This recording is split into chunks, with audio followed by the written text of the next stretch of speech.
మీ business ఏదైనా మీ ఊర్లో promotion చేయాలంటే అది సుమన్ టీవీతోనే సాధ్యం. ఇప్పుడే సంప్రదించండి.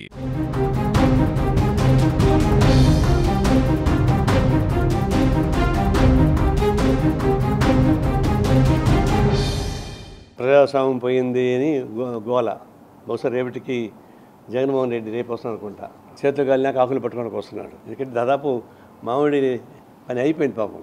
ఒక 15% అంత ఉండొచ్చు. ఇప్పుడు వస్తున్నాడు ఆయన. కానీ మంచిది, బెటర్ లేట్ దెన్ నెవర్. కానీ వచ్చేవాళ్ళు వచ్చేది సోపుదారులు అనేటువంటి పద్ధతి ఎందుకు రావాలని, రాజు కాలంలో కిరీటాలు బుచ్చుకరాటలు వేసుకొని వచ్చేది సోపుదారులు అని అంటుంటే ఆ సోపుదారులు అరుస్తూ ఉంటే అదొక ఆనందం. ఇప్పుడు చనిపోతే వాళ్ళకి సానుభూతి చెప్పడానికి ఇంటికి పోతే కూడా అదే మేడాలు ఏంటండి, మైకులు ఏంటి, జనం ఏంటి, చనిపోయిన ఇళ్ళకి అంత జనం పోవాలన్నా ఆడ పెళ్లి చేసుకుంటుంటే ఆనందం కోసం పోయి రావచ్చు. చనిపోయి బాధపడుతుంటే ఇలా ఆనందంగా పోయి ఉత్సవాలు చేసుకొని భుజగాళ్ళు ఎగించుకొని దిగుతుంటే ఇట్లా మామిడి రైతులు బాధపడుతున్న మాట వాస్తవమే. ప్రతి సంవత్సరం ఇబ్బంది పడుతూనే ఉన్నారు వాళ్ళు. ఇప్పుడు దేశం ఆంధ్ర రాష్ట్రంలో మామిడి రైతులది నెంబర్ 1 మన జిల్లా. అది నాశనం అయిపోతా ఉంది. ఎందుకు అవుతా ఉంది? ఫ్యాక్టరీ యజమానులు సిండికేట్ అయ్యారు. ఆ సిండికేట్కి అధికార పార్టీ వాళ్ళు భాగస్వాములుగా ఉన్నారు. గత ప్రభుత్వంలో మంత్రులుగా ఉన్నవాళ్ళే ఫ్యాక్టరీ ఓనర్లు. వాళ్ళు సిండికేట్ మేనేజ్ చేశారు. కలెక్టర్ చెప్తే కూడా ఇవ్వనీయకుండా చేశారు రేట్లు. మా వాళ్ళు పోయి ఆందోళన చేస్తే కలెక్టర్ ఒప్పుకున్నాడు పాపం. 7 రూపాయలు 12 రూపాయలు 8 రూపాయలు ఒప్పుకుంటే అది కూడా ఇవ్వకుండా ఆపింది ఎవరంటే ఆ సిండికేట్లో ఉన్నటువంటి రాజకీయ నాయకులే. ఇప్పుడు ఆ సిండికేట్ ఇప్పుడు తయారైంది. నేను కోరేది ఏంటంటే వాళ్ళు నష్టం వస్తుంది అంటారు కదా, వాళ్ళు జ్యూస్ తీసుకెళ్ళి ఎక్కడ అమ్ముతున్నారు కనుక్కోండి. ఏ దేశం అమ్ముతున్నారు ఆ బిల్లు చూస్తుంది తెమ్మని చెప్పండి. ఆ దేశంలో వాళ్ళు బిల్లు ఎంత అమ్ముతున్నారు, ఎన్ని డాలర్లు వస్తున్నాయో. వాళ్ళు లాస్ వస్తుంది. లాస్ కాదు, సిండికేట్ అయ్యి రైతులను దగా చేస్తున్నారు. దానికి ఆంధ్ర రాష్ట్ర ముఖ్యమంత్రి అయ్యో పాపం నేను ఒక 4 రూపాయలు ఇస్తా, ఏదో వాళ్ళ అప్పు సుత్తిచ్చేట్టుగా. 4 రూపాయలు ఎవరిది? గవర్నమెంట్, మన పన్నుల డబ్బులు. మీరు మర్యాదగా 12 రూపాయలు ఇస్తారా లేదా, లేకపోతే ఎస్మాకిని లోపల పెడతాం అని ఒక మాట అంటే రారా కిందికి?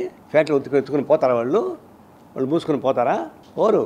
నీ బలహీనతను సాగుగా చూసుకొని బ్లాక్మెయిల్ చేస్తామంటే అయ్యో పాపని రైతుల కోసం 4 రూపాయలు ఇస్తానని అంటాడు.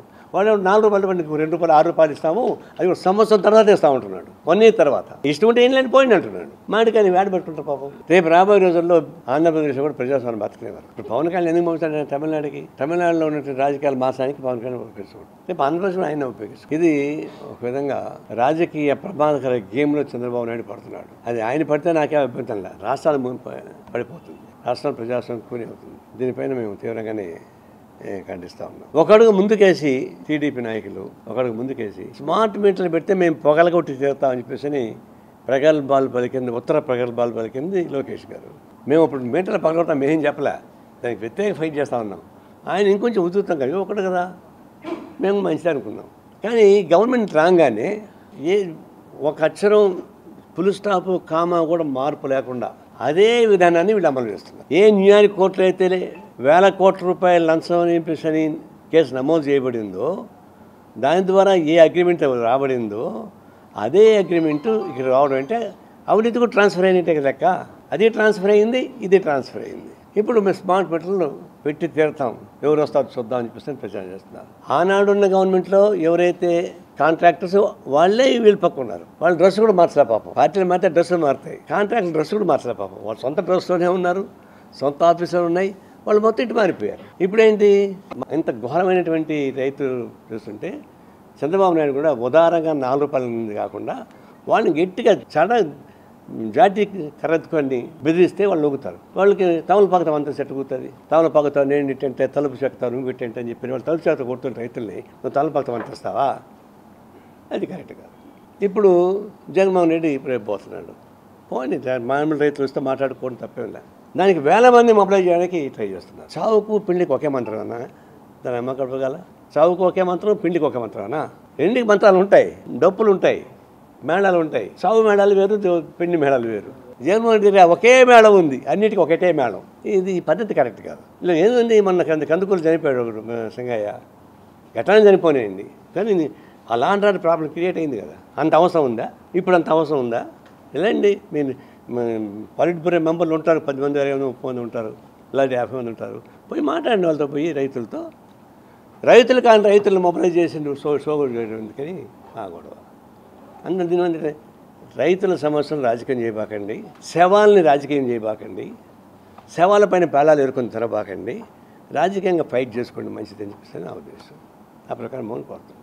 అదే చూశాను నల్లపరెడ్డి ప్రసాద్ కుమార్, ఇది పండిత పుత్ర సుంఠ అని వాళ్ళ నాన్న చాలా మంచివాడు, చాలా పెద్ద మనిషి, ఎట పుట్టాడు పో. ఆడవాళ్ళని అట్లా హీనంగా మాట్లాడడం ఏంటండి?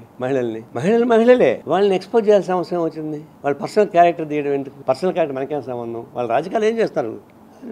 ఒకటి గుర్తుపెట్టుకోండి, కళ్ళకంటే కన్నీరు ఊరికపోదు. ఆనాడు భారత యుద్ధంలో ద్రౌపది కంటికి నీరు వచ్చింది, రామాయణంలో సీత కంటి నీరు వచ్చింది. ఏమైనారు వాళ్ళు?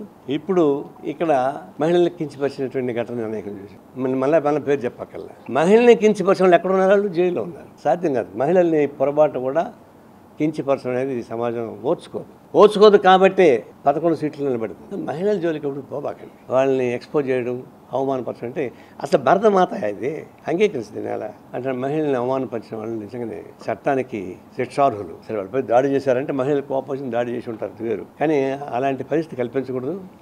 అలా నా ఉద్దేశం ఆయా పార్టీ నాయకులు కంట్రోల్ చేసుకోవాలి. ఇప్పుడు ఆయన మీద కంట్రోల్ చేసుకోవాల్సిన బాధ్యత వాళ్ళ పార్టీ నాయకులు. మహిళల జోలికి మాత్రం పోవడం మంచిగా నా ఉద్దేశం. మహిళల జోలికి పోయిన వాళ్ళు ఎవరు ఇంతవరకు బాగుపడలే. ఇప్పుడు లేటెస్ట్గా కూడా అనుభవిస్తున్న జైలు కూడా వాళ్ళే, తాజాగా కూడా.